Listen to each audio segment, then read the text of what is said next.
Kami bersyukur boleh hidup di dalam waktu-Mu.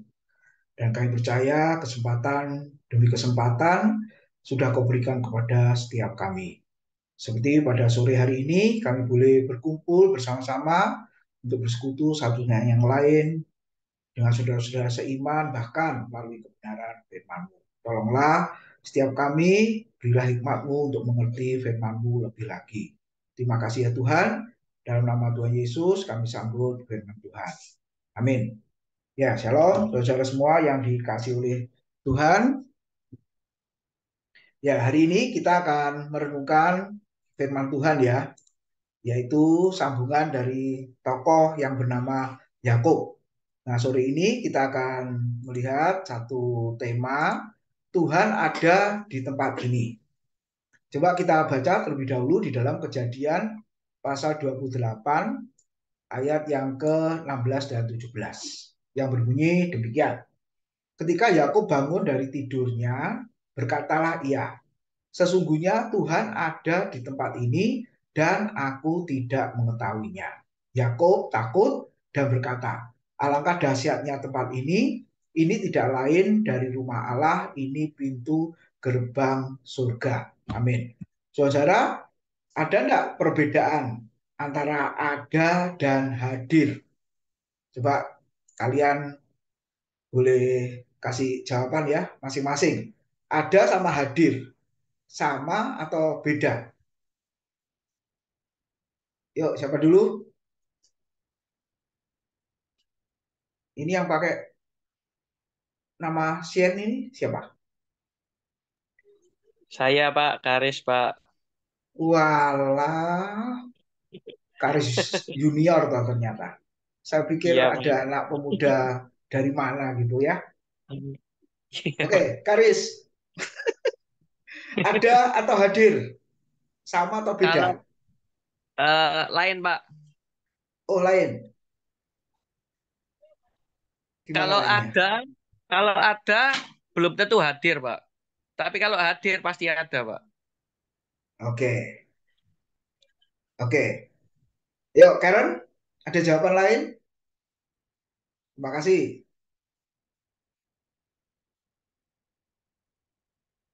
Tuh, kok senyum? Gak ada, Pak. Hah, nggak ada. Oke, yang punya jawaban lain silahkan. Ada sama hadir, sama atau beda?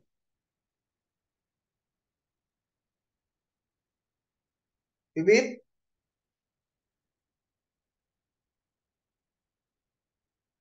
Nah, ini kalau saya panggil nggak ada, berarti kalian itu ada tapi nggak hadir. Seperti yang didefinisikan Karis tadi itu.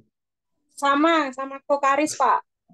Oke, jadi kalau saya panggil ada nyaut, berarti kalian ada dan hadir. Tapi kalau saya panggil satu persatu nggak nyaut, berarti kalian itu ada di layar namanya, tapi nggak hadir, saudara. Ya, oke. Nah, seperti ada dua kata bahasa Inggris ya, hear sama listen itu loh. Ya toh, artinya sama-sama mendengar, tapi ada bedanya nggak? Kalau guru itu selalu ngomongnya listen to me gitu kan. Betul ya, saudara? Nah, ada bedanya hear, mendengar, listen juga mendengar. Sama-sama mendengar kan, tapi ada bedanya. Nah, guru tidak pernah berkata hear to me, nggak pernah. Selalu dia berkata listen to me. Ya, dengarkan aku, dengarkan pengajaran materi yang saya sampaikan. Nah, saudara, mendengar ya umpama suara ribut, apa itu? Nggak tahu, pokoknya suaranya ribut.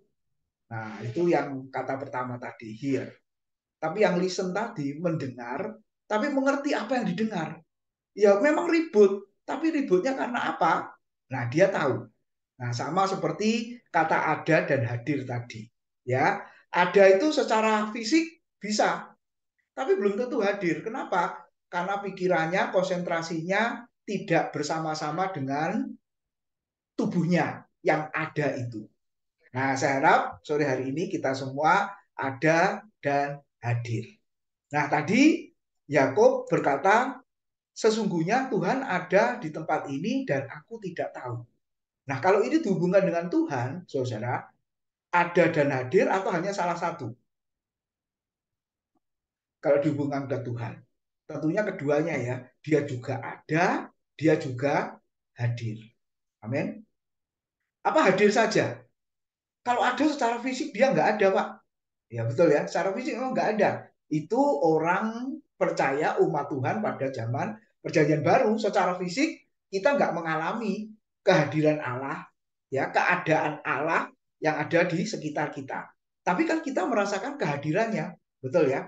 Tapi kalau dalam konteks Perjanjian Lama, keduanya berlaku, ada dan hadir, saudara. Nah nanti kita akan lihat ya, Yakub itu bergumul dengan kata kita malaikat Tuhan ya apa istilahnya pertempuran dan Yakub itu menang. Nah itu malaikat Tuhan itu adalah Allah sendiri ya istilahnya teofani. Jadi bentuk Allah menyerupai manusia.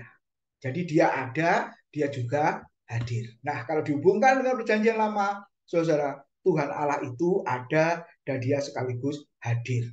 Tapi dalam keadaan seperti itu, Yakub tadi berkata, aku tidak mengetahuinya. Aku tidak menyadarinya kalau dia benar-benar ada dan hadir. Nah, coba kita renungkan masing-masing. Jangan-jangan hidup kita juga sama ya. Mengalami kehadiran Allah ya secara kata ada tadi tidak pernah betul, tapi jangan-jangan secara kehadiran orang percaya umat Tuhan juga nggak merasakan kehadiran Allah, kebersamaan Allah ya dengan kita itu. Nah, kenapa? Nah, ini yang kita renungkan pada sore hari ini. Nah, saudara, latar belakangnya yang sudah kita pelajari kemarin. Yakub itu kan takut bertemu dengan Esau. Kenapa? Masih ingat? Yakub takut bertemu dengan Esau. Kenapa? Masih ingat? Ayo, silakan. Karen, Yakub takut bertemu dengan Esau. Kenapa? Boleh Gracia, Yoseba, Geski. Karena hak kesulungannya diambil sama Yakub. Oke, satu kata penipu, ya kan? Esau ditipu oleh Yakub, betul ya? Nah, itu yang menyebabkan Esau dendam. Betul, hak kesulungannya diambil ditukar dengan semangkok kacang merah itu, kata Alkitab. Nah, akhirnya Esau dendam dan mau membunuh Yakub ya terkait dengan berkat kesulungan. Makanya saudara kita melihat ketakutannya Yakub itu luar biasa di situ. Apalagi dia menipu kan dua kali. Yang pertama menipu Esau, yang kedua menipu papahnya. Ya kan? Soal pembagian berkat itu. Dia menipu dirinya jadi Esau. Masih ingat ya? Pakai baju bulu ya supaya papanya yang matanya sudah mulai kabur, Ishak itu meraba tubuhnya Yakub seperti Esau. Sampai papanya berkata suara-suara Yakub, tapi tubuhnya kok seperti Esau. Ya sudah, akhirnya disimpulkan ini Esau, akhirnya diberkati. Padahal itu adalah Yakub. Nah, itu yang dilakukan oleh Yakub. Nah, akhirnya dia lari, saudara, karena Esau dendam dan mau membunuh Yakub. Nah, Ribka, apalagi mamahnya ini, juga andil di sana ya, menyuruh Yakub melarikan diri ke rumah Laban, pamannya. Nah, ini yang penting. Satu sisi, dia juga seorang anak yang taat. Nah, ini ya, Yakub anak yang taat dengan dengaran. Yakub dilarang menikah dengan perempuan Het atau perempuan Kanaan. Karena Esau sudah menikah dengan perempuan Kanaan. Dan itu menduka citakan kedua orang tuanya. Dan Yakub ini taat kali ini. Ya, dia akhirnya menikah dengan sebangsanya ya, saudara, bukan di luar atau bangsa Kanaan itu. Harus menikah dengan yang seiman. Ya, kemarin kita sudah belajar. Nah, setelah itu dia di dalam perjalanan tertidur lalu bermimpi. Malaikat Tuhan menampakkan diri kepadanya, lalu berdirilah Tuhan di samping Yakub. Coba lihat, malaikat Tuhan menampakkan diri kepadanya, lalu Tuhan berdiri di sampingnya. Nah, saat takut ini yang luar biasa. Tuhan ada di sana, saudara. Tapi memang Yakub tidak mengetahui. Ya, kenapa kok sampai tidak mengetahui, tidak mengenal, tidak merasakan yang namanya kehadiran Tuhan? Jadi benar loh, kata Immanuel Allah menyertai. Dia tidak pernah meninggalkan. Ibrani mencatat sekali-kali dia tidak pernah meninggalkan. engkau katanya itu benar. Nah, yang jadi masalah dari kitanya. Kita yang tidak bisa mengalami kehadiran Tuhan atau merasakan kehadiran Tuhan itu. Saudara, coba kalian renungkan di dalam ibadah, ya kan? Kita ini mengalami kehadiran Tuhan enggak? Padahal dalam konteks ibadah, umat Tuhan bertemu dengan Tuhan. Ya, orang Israel dalam perjanjian lama itu bertemu dengan Tuhan. Ada tiang awan, tiang api ketika mereka masih di padang gurun. Ketika ada di dalam bait suci pun, ya ada awan, juga ada kemuliaan Tuhan. Jadi benar-benar mereka itu mengalami yang namanya kehadiran Tuhan. Makanya harus menguduskan diri, melayakkan diri untuk bertemu dengan Tuhan. Itu ketatnya hukum dalam perjanjian lama. Makanya saya atau Pak Bambang di awal ibadah itu kan selalu berdoa pembukaan, doa apa? Salah satu isinya pengakuan dosa. Ya kan? Kalau kalian perhatikan. Supaya apa? Kita ini layak menghadap Tuhan. Saudara. Ya, layak menghadap Tuhan. Nah, ini penting. Nah, kenapa enggak mengalami kehadiran Tuhan? Bukan berarti kayaknya Tuhan nggak datang, Tuhan nggak turun nih di ibadah kita. Aku nggak merasakan apa-apa di dalam ibadah. Ada orang yang ngomong gitu ya, nyanyimu juga nggak enak, aku nggak bisa menikmati. Nah, sebenarnya yang error, ya, yang salah itu ya bukan Tuhannya, bukan yang mimpin pujian atau yang khotbah hamba Tuhan yang memberitakan firman itu. Sebenarnya bermasalah itu hati kita, kitanya. Kenapa? Karena kitanya nggak siap untuk menyambut Tuhan itu, nggak layak menyambut Tuhan itu. Nah, kenapa? Karena ada sesuatu yang tidak beres. Makanya di pertemuan tadi saya mengatakan jemaat itu harus terlibat. Jemaat tidak boleh jadi penonton. Ya, panggung di depan, musik, WL, ya kan? Pemimpin pujian. Nah, ini kecenderungan kita. Kadang-kadang kita nggak ikut nyanyi. Akhirnya kita jadi penonton. Betul kan? Sama seperti nonton panggung-panggung yang lain, saudara. Makanya di online ini juga bahayanya begitu. Kita hanya nonton, tidak terlibat di dalamnya. Ini bahaya. Padahal Tuhan hadir, kita nggak merasakan kehadirannya. Nah, saudara, ditambah juga ketakutan. Kenapa? Itu juga menjadi penyebab tidak mengalami kehadiran Tuhan. Nah, coba lihat. Kenapa Yakub takut ya? Karena dia ada salah. Ya, menipu kan, akhirnya lari. Saudara, tidak tenang dalam hidupnya. Gitu kan? Nah, apa yang kita takutkan? Sama, saudara. Ya, nanti kita akan lihat lebih jauh. Nah, perasaan takut dialami pertama kali oleh Adam dan Hawa. Coba Kejadian 3:10. Ia menjawab, ya, ketika aku mendengar, Adam berkata, bahwa engkau ada di dalam taman ini, Tuhan ada dalam taman ini, aku menjadi takut. Karena aku telanjang, sebab itu aku bersembunyi. Coba, apa ini termasuk alasannya? Aku telanjang, oleh sebab itu aku bersembunyi. Sebelum dia telanjang dan bersembunyi apa? Nah, itu poin pentingnya. Itu yang menjadi penyebab ketakutan Adam dan Hawa. Apa itu? Ketidaktaatan. Melanggar perintah Tuhan. Nah, itu penyebabnya. Jadi, kalau ada kesalahan, ketidakberesan dalam hidup kita yang menyebabkan kita takut, maka yang seperti ini tidak akan mengalami, merasakan kehadiran Tuhan. Nah, kalau takut karena berbuat salah, saudara, akuilah. Gitu ya. Yakub berbuat kesalahan. Adam dan Hawa berbuat kesalahan. Daud pun ketika berdosa, dia juga ketakutan, ya, saudara. Bahkan sampai dia mohon kepada Tuhan supaya jangan ambil rohnya daripadanya kan, saudara. Jadi itu harus ada perasaan takut yang seperti ini ketika berbuat kesalahan, berbuat kejahatan, saudara. Itu masih normal berarti. Gitu ya. Tapi kalau sudah nggak merasakan ketakutan ketika melakukan kesalahan, ketika melakukan kejahatan, berarti memang hatinya itu sudah keras ya, kata Alkitab. Orang berdosa kayak begitu, saudara.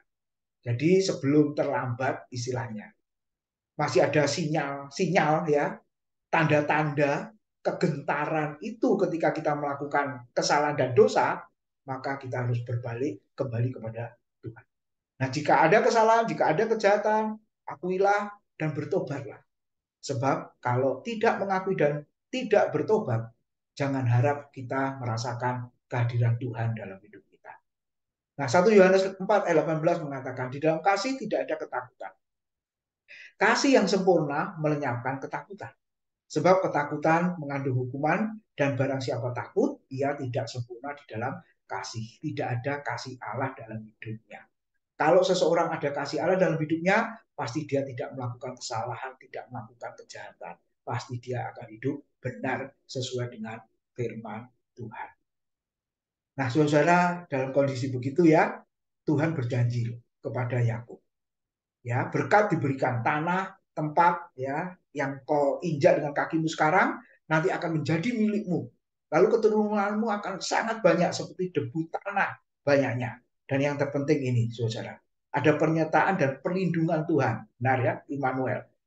Kejadian 49 ayat 24 mengatakan, namun panahnya tetap kokoh dan lengan tangannya tinggal lihat oleh pertolongan yang maha kuat pelindung Yakub, oleh sebab gembalanya gunung batu Israel. Jadi di tengah ketakutan itu Tuhan baik, Tuhan memberikan janjinya. Nah, nanti kita akan lihat akhirnya Yakub memang benar-benar bertobat ya. Nah, kita lihat ayat berikutnya, saudara 16-17. Yakub bertemu dengan Allah di sana. Nah, ini yang penting ya. Pengalaman pribadi dengan Allah mengubah hidupnya. Nah, ini berkali-kali ya. Kalau di dalam bahasa Perjanjian Baru itu sebenarnya kelahiran baru orang percaya sebenarnya. Nah, ada tulisan dari murid saya yang dia posting di Facebook ya, saudara. Dia rajin ke gereja. Dia rajin melayani di gereja. Ya, seluruh aktivitas rohani dia ada di dalam gereja itu. Kemudian dia diberkati di dalam gereja itu.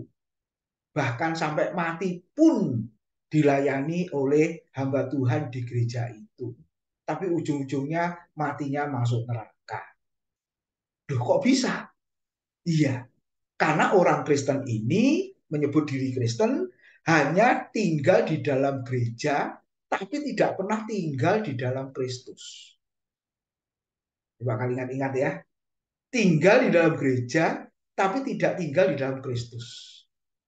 Ada di dalam gereja itu baik, tinggal di dalam gereja itu baik, ya toh.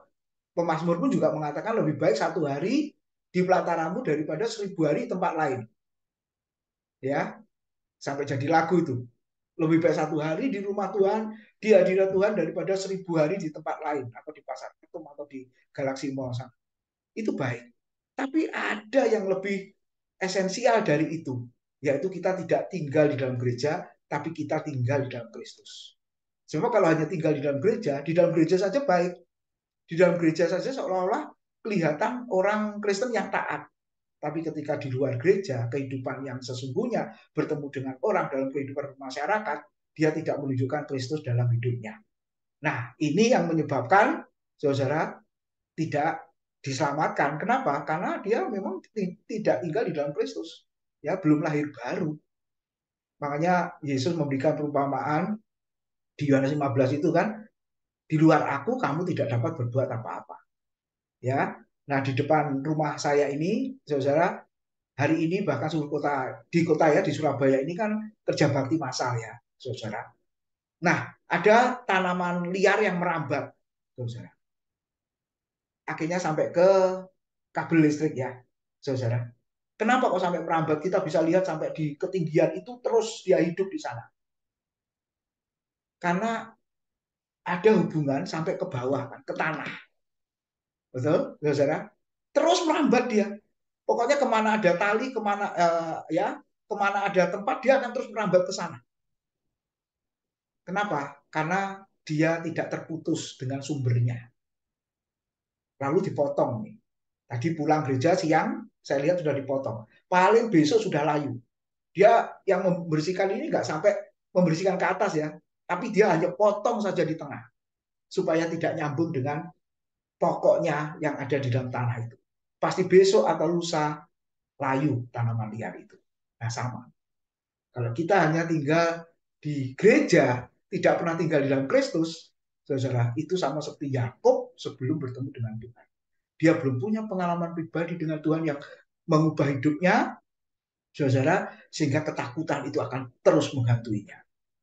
Nah, ketika bertemu dengan Tuhan, lalu kata orang itu, namamu tidak akan disebut lagi Yakub. Ya, kemarin kita sudah belajar artinya licik atau menipu, tetapi Israel, pahlawan Allah. Sebab engkau telah bergumul dengan Allah dan manusia dan engkau menang. Jadi pengalaman pribadi dengan Tuhan itu yang mengubah hidup kita, dan kita akan mengalami satu ketakutan dan terus kita alami, yaitu ketika kita takut akan. Nah, ini poin penting. Ketika ada di Tuhan ada di tempat ini, Yakub tidak menyadari yang namanya kehadiran Tuhan. Nah, saudara yang dikasihi oleh Tuhan, saat mengalami ketakutan, saat mengalami pergumulan, saat mengalami apa saja, kadang-kadang kita tidak menyadari yang namanya kehadiran. Nanti kita bisa diskusikan, saudara, perasaan ditinggalkan oleh Allah, padahal Tuhan tidak pernah meninggalkan kita ya, saudara. Dalam saat yang seperti apa? Ya, pernahkah kita mengalami ini, saudara? Seolah-olah Tuhan diam 1000 bahasa, tenang, ya, seolah-olah kita sendirian. Nah, nanti kita bisa ceritakan, karena itu pengalaman hidup kita masing-masing, ya, ketakutan, pergumulan, ya, kesulitan, ya, di dalam keadaan apapun, ya, di mana kita berada, di sekolah, di kampus, di pekerjaan, di pelayanan juga, saudara, kadang-kadang kita tidak menyadari Tuhan hadir di tengah kita. Seperti Yakub, ada Tuhan di sampingnya, ada di tengah-tengahnya, dia tidak mengalami kehadirannya. Kenapa? Karena dia takut bertemu dengan Esau, gitu ya, karena ada salah di sana. Maka ketika Allah itu hadir, sebenarnya dahsyat kuasanya. Nah, yang paling akhir saya mau mengatakan, Yakub bertemu dengan Tuhan secara pribadi. Saya dan saudara juga harus punya pengalaman pribadi dengan Tuhan. Melalui apa? Yang pertama, karya Roh Kudus, ya, yang melahirkan baru kita, yang menyadarkan kita bahwa kita orang berdosa, mengisapkan dunia akan dosa. Melalui firman yang kita dengar, kita semakin dicelikkan, disingkapkan, ya, hati dan pikiran kita untuk mengenal Tuhan lebih baik lagi. Lalu melalui ibadah yang kita lakukan, saudara. Makanya kita harus bersungguh-sungguh, ya, bukan jadi penonton, tapi kita terlibat di dalamnya. Karena apa? Kita memang bertemu menghadap Tuhan. Jadi pengalaman kelahiran baru merupakan titik awal kehidupan Kristen kita, dan setelah itu kita akan terus bertumbuh. Namanya lahir, bayi, anak-anak, remaja, pemuda, dewasa, tua, gitu kan? Sama dalam hidup kekristenan kita, lahir baru, lalu anak-anak, remaja, ya, dewasa atau sempurna, kata Alkitab, seperti Kristus, bertumbuh sampai serupa dengan Kristus. Nah, kiranya renungan firman Tuhan pada sore hari ini memberkati kita semua. Mari kita berdoa. Terima kasih buat kebenaran firman-Mu. Mungkin kami mengalami juga seperti Yakub, ketika ada hal yang tidak beres, maka kami mengalami ketakutan itu. Sehingga kami tidak merasakan kehadiran Tuhan tengah-tengah kami. Oleh sebab itu, melalui firman-Mu pada sore hari ini, kami boleh sadar, kami boleh berbalik dan bertobat kepada Tuhan, mengakui di hadapan Tuhan, supaya kami merasakan sukacita dan damai sejahtera ketika bertemu dengan Tuhan, mengalami kehadiran Tuhan di dalam hidup kami. Tolonglah setiap anak-anak-Mu, dimanapun mereka berada, baik yang sudah bekerja, yang masih sekolah, kuliah, Tuhan, kami mohon penyertaan terus ada pada mereka. Berkati kami semua dalam nama Tuhan Yesus. Amin.